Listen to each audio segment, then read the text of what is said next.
Hi everybody and welcome here. Can you hear me? Yeah? Fine, okay. Welcome you to the Digital Hub here at FESPA 2014. I'm very glad to be here. My first time at FESPA as a speaker. And let me tell you what we are going to talk about today. Well, it's written there actually. It's understanding color settings, because if you look at the program, they made it so that the whole day is more or less connected to what we call color management. Are you aware of this kind of term? Okay. Probably it's not new to you. Maybe you're very expert at color management, or maybe you just discovered there is a beast called color management and you don't understand. Like many people, it's not your problem. It is a difficult part of the workflow to grasp completely. But what we are going to try to do is to have a practical approach today. And I will be doing 2 seminars, okay, half an hour each. This one is for beginners, basically. So I will explain what the whole thing is about. We'll try to, at least. And in the second part, later this afternoon, I will actually discuss the best way to implement color settings in Photoshop, but not only. Because if you're working in Illustrator or InDesign or any other program, even not from the Adobe suite, which is, as you know, probably the most widespread kind of working environment that we have today in this field, you still need color management. It goes throughout the workflow. As we say sometimes, from photography to print, but from whatever, really, to print. All right? Let me tell you who I am. My name is Marco Olivotto. I come from Italy. I'm a physicist. I studied physics at university, and then for a number of reasons, which I won't tell you because it will end our time, I ended up working in the field of color correction, mostly pre-press, or what's left of pre-press today. And I mean traditional litho commercial printing. And color correction is a crucial moment in file preparation. This is what I do for a living.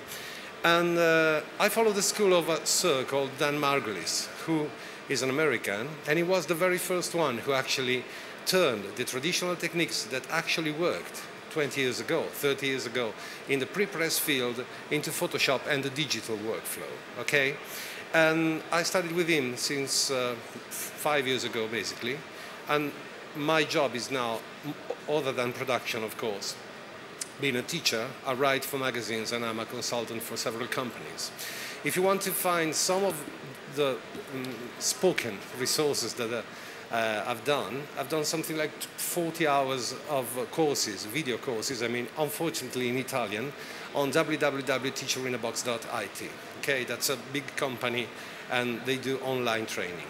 So, what is color management? This is a very difficult question because it's not very easy to define. Well, it is easy to tell it, but it is difficult to understand. But basically, color management is a science, and it guarantees you, on paper at least, to give you consistent color throughout a certain production workflow. All right, let's have a practical example. You take a picture of a dress for a magazine or a catalog, and this photograph has to be printed. How do you make sure that the color of the dress is going to be close to reality? If you think this is not important, I will try to convince you that it is important. Is there a lady here? Okay. Suppose that you browse through a magazine or a catalog and you say, oh, I want that dress, and it looks like aquamarina green. All right. You buy it, and it comes in and it's cyan. What do? You send it back. Okay. This kind of color reproduction in some fields, like garments, like food, like anything that has to be sold as it is, you know, makes a huge difference between a profit and a loss, basically. So it is important to try to do the best. If you want to know what's happening behind the scenes, I'll tell you. When you print, even 20 years ago, when you printed catalogs of clothes and so on, you had the people going in the commercial printing company with the actual garments, and you had the printers doing all the possible maneuvers with inks to try to match the original, and they had it there. So as close as we can get. Now, maybe 20 years later, we can hope for something which is easier and less costly to manage. Okay? The problem is that defining color exactly is not easy. It is a very complex problem, and I want to show you with a very simple example. Suppose this is reality and not a slide. If I say, please pick a red pencil, every one of you will pick a different red pencil, because red, contrary to what we believe, is not a color. Red is a class of colors. There are many reds. There are hues, there are dark reds. My skin is red and not pink, as we say. And whatever we call brown is still red, only it is very dark and desaturated. So, you see, it's not easy. So when you say, because that's the direction we are pointing at. When you say, please, monitor, give me your strongest red, it will.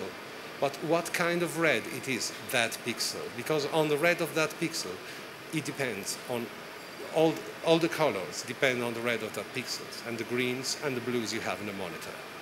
So we need to boil it down to numbers. And you know we have numbers in digital imaging, you know? Just concentrate on the rightmost pencil.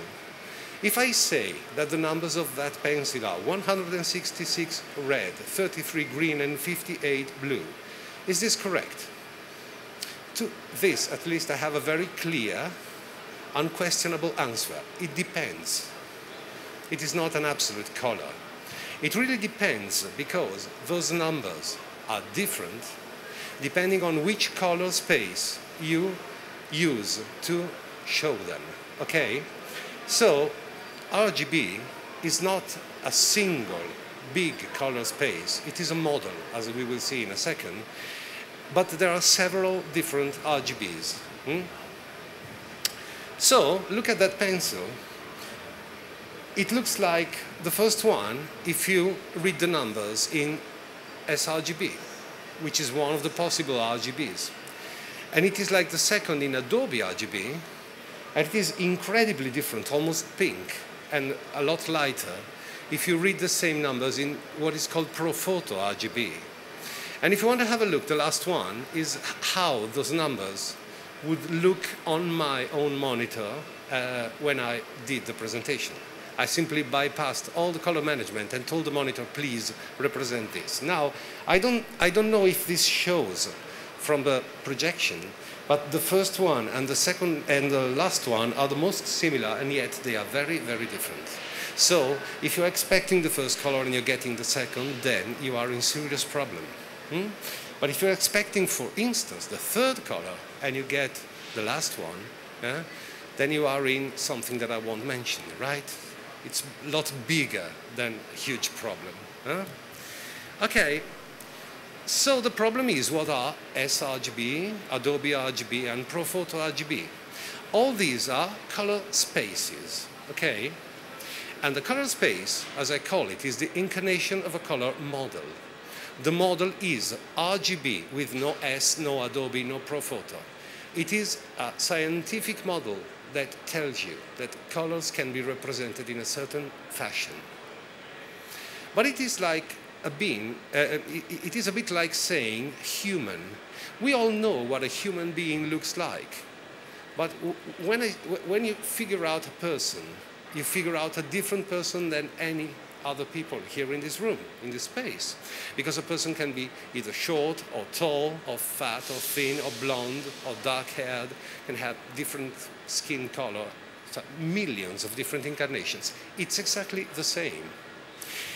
So the color spaces are defined and described by means of files, actually, that are called color profiles. They are sets of data that define a color space.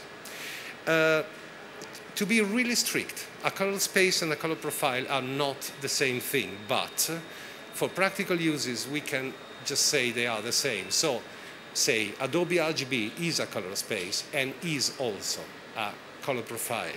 And the color profile Adobe RGB exactly defines how Adobe RGB as a color space will behave and which colors we will have when we ask for some certain numbers. All right? Now, we need a very important distinction. This is of absolute importance to you, believe it or not. that color profiles are divided in two great classes that we call device dependent on one side and device independent on the other side. And let me try to explain why. In your production workflow, every single device, and I mean the monitor, the scanner, the printer, whatever you can think of, is characterized by its own color space.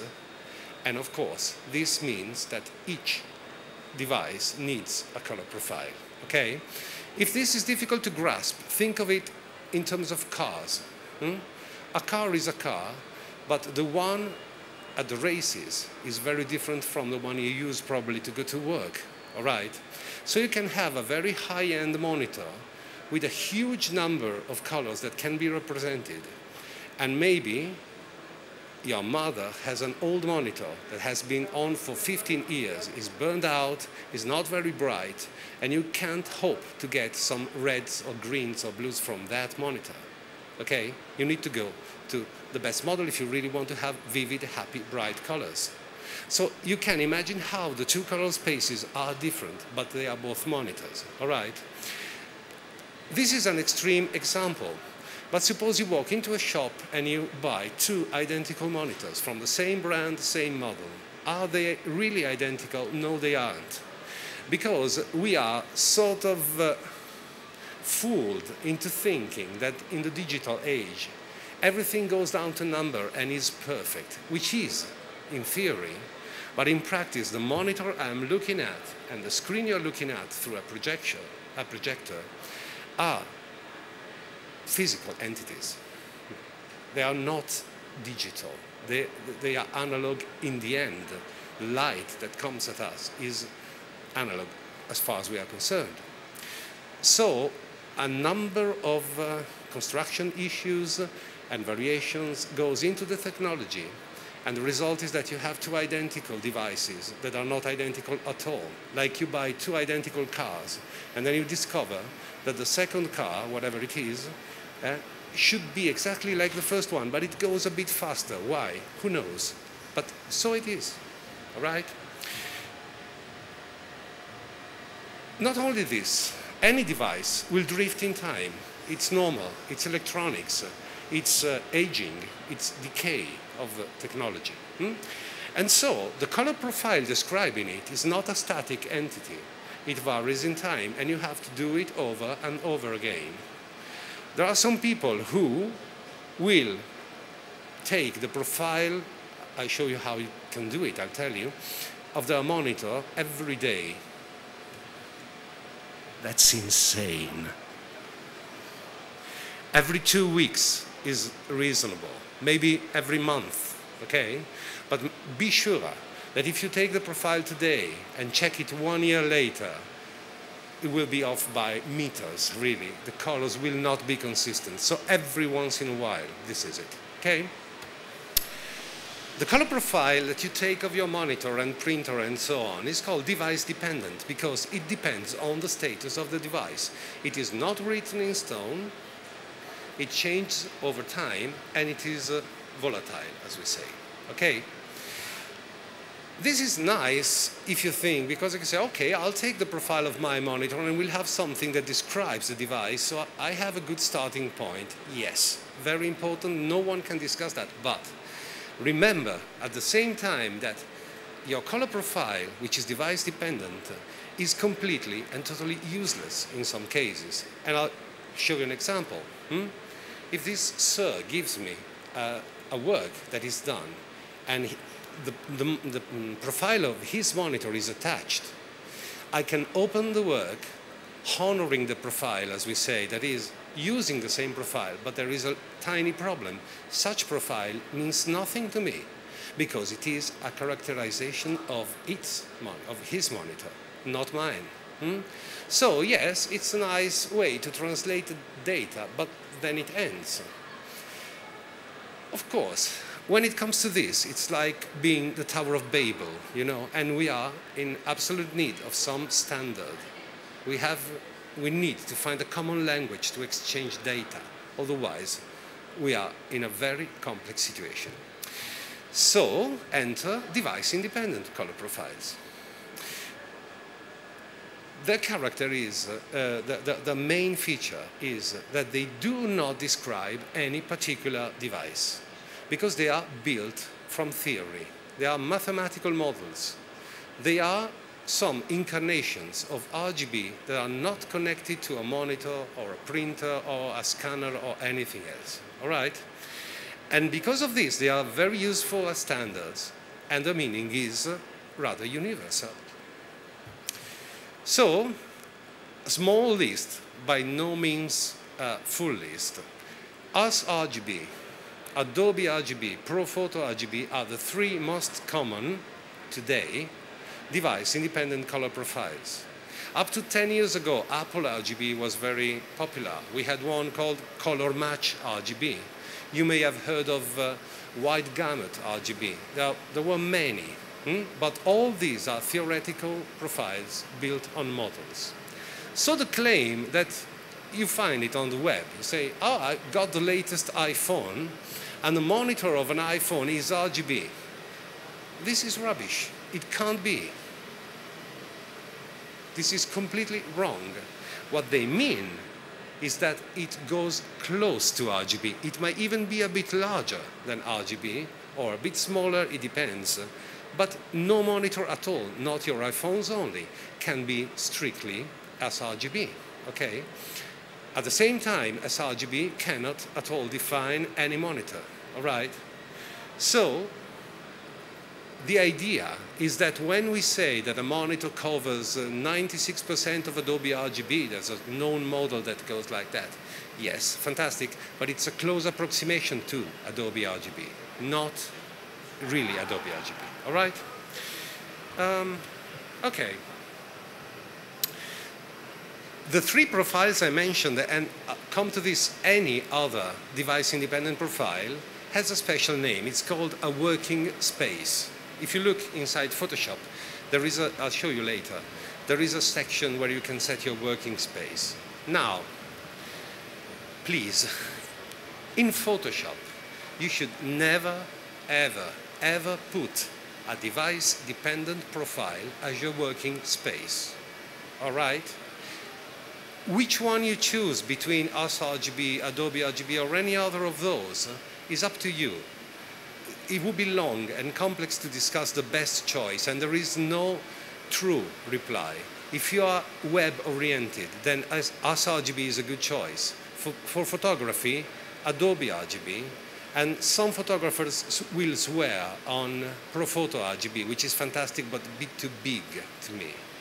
But be very aware, there is a school of thought that says that you should be using your monitor profile as the main setting in Photoshop. This is demonstrably wrong. I'll just tell you one thing. Because devices are so imperfect, I think you're aware of a certain rule. In RGB, the model, I mean, when you have three identical numbers, that is a gray color. You know that, I think, all right? If I say 130 in the red, 130 in the green, 130 in the blue, that's gray, all right? If you put those numbers in a monitor or a printer, it will not be gray at all, okay? If you use that profile, when you open the curves and get the eyedropper and hit the gray point, what Photoshop will do will give you identical RGB values, and you expect that to be gray. But in that profile, it's going to be yellowish or bluish or greenish. So, no, don't do that, okay? Really, there are 100 reasons why you shouldn't, and unfortunately, people still will do that. So, we need to discuss gamut now. What we call a color space, which is basically, what's the English word?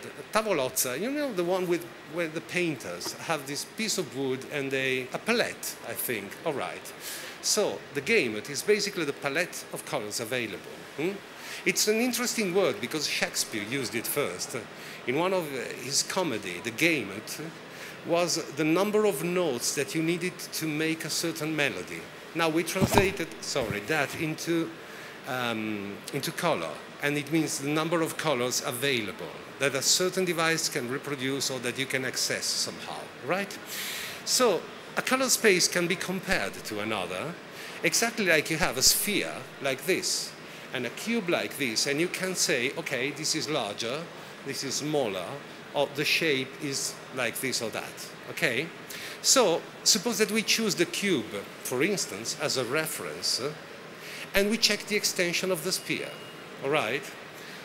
What we call the footprint of the color space put inside this cube, which is often, very often, a color space called LAB, that I'll be discussing tomorrow, if you're interested, is called gamut. So, this is a graphical representation in pseudo 3D of the gamut of the LAB color space. Mind you, the gamut of LAB is huge. Some of the colors that you can define in LAB, we can't see with our eyes, so it's a strongly theoretical color space, okay? But at the same time, this is a very good reference space when we need to map the gamuts, that is the palettes available in any other color space. So, in the same scale and the same perspective, look at LAB and look now at sRGB, one of the incarnations we discussed, all right? Now, I will put them together and you can see something very interesting. That sRGB is completely embedded and contained inside LAB. And all the colors falling outside sRGB are not in the palette, so they can't be reproduced in sRGB. And there, with those colors, you would have a gamut problem, what we call the famous OOG colors, out of gamut. Don't you love them? Actually not, all right. So a lot of LAB colors will not translate into sRGB. Now, look at this. This is the gamut of Adobe RGB. Notice the scale is different. I changed it, okay? But I will show you now sRGB again compared to this one. And you see that sRGB goes like this. So Adobe RGB has a much larger palette. There are big slices. Let's go back. Look at the greens and the magentas here in Adobe RGB, and those greens and magentas are not available in sRGB, okay? So I think you can start to imagine why I said that photographers do not like sRGB at all, but prefer at least Adobe RGB, because they want to have a larger palette. Unfortunately, the web is indeed, in practice, sRGB. So this kind of working space, won't be taken and reproduced correctly on the web. So you see, we need to decide which way to go depending on the output in the end. So let's overlap them again, and you see that when we compare the gamut of Adobe RGB and sRGB, it is very clear how many colors. You probably don't. You can see it, it's a bit light, but it's a transparent bits outside of the colors that can't be mapped into sRGB. So, the big question at this point is, how do you make a profile? Well, unless you are a color expert theorist, you don't need to make device-independent profiles, all right? You only need to profile your own devices. And let me tell you one thing. How many times did you hear the expression, the profile of the printer? There is no profile of the printer at all. There is the profile of that printer with that set of inks on that kind of paper. Change the paper, change the output conditions, change the palette. You cannot hope to print on plain, everyday paper with the same settings that you use for your glossy, high, costly photographic paper, which has completely different characters and issues, of course. So I think you can sit down if you wish. All right. So how do you make a profile? A device-dependent profile for your monitor or scanner or printer or whatever device can be built by means of an instrument called either a colorimeter or spectrophotometer. It's a similar kind of object, only the spectrophotometer is more powerful, more precise and more costly in general, and it depends on which device you need to profile, all right? But the workflow of this has 3 steps. First, you must choose the calibration parameters. What does it mean? It's very simple. Think of a monitor. How bright do I want it to be? Buy an iMac, turn it on, and it goes like flashing you. Try comparing any print to that, and it will always look darker. It's the wrong calibration setting for pre-press. So you have to turn the luminance down. There are sets that are suggested. There is not a universal agreement, but it's like when you're working with a balance, you know, and you need to set a 0 first and say, okay, this is calibration, now I can work. Where do you put the 0? Which kind of luminance you choose is up to you. In the case of a printer, calibration is also deciding which kind of paper you will feed to the printer, for the same reason that I told you. Photographic paper is not plain paper, it's different. So once you've done that, you set the conditions, and hopefully they are repeatable when you profile again. You go into the characterization of the device, which is something that is very boring and that you will not do. You go and have a coffee because you simply, in the case of a monitor, put your colorimeter or spectrophotometer on the monitor, hit enter, and it will go flashing colors at the device, which will be measured, compared to a theoretical table, and you will get, in the end, a file describing how the monitor behaves. And it can be, also the quality of the monitor can be assessed.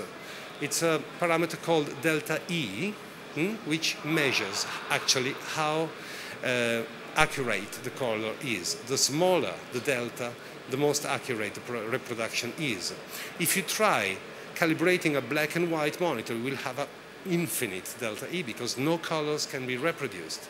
But if your monitor or your mother's monitor is very weak in the blues, oh, the blues, I got the blues went down, and you can't hope to have bright, brilliant, happy blues. Delta E goes like this, which is important to understand because your profile will not make your monitor any better. You can't take your car that you use to go to work every day and turn it into a racing car without changing the engine, all right? It only gives your working environment a means to work at its best, which is different. So that the engine of your personal car works reasonably well. This is the idea. Oh, I've profiled the monitor, now it works better. Boy, it's 15 years old. It's gone. You see the problem? So it's very important to understand that color management is a science, but it doesn't make any miracle, like science can't. Characterization is this, and then the profile is built, usually by the software. It is installed, usually by the software, in the operating system. And the operating system knows that that profile describes that device. It is that simple. Absolutely important. The profile you build, especially the monitor, must be installed at operating system level, either in Windows or in Unix or on Mac, no problem. Do not use it in Photoshop, I beg you, as the default profile, because this is useless, pointless, and even dangerous. Unfortunately, this is also a very misunderstood subject. So never be too optimistic about it, and especially about what other people working with you or for you will do, and prepare for the worst. So if you like horror and if you want to know more, I'll be waiting for you here at 4 p.m., always the Digital Hub, to continue this session, and I will show you what happens when you get your color settings horribly wrong. And okay, give me just 30 seconds. The problem is, when you open a picture that looks like this, you go Photoshop, accept the defaults, and it will be like this. See you at 4.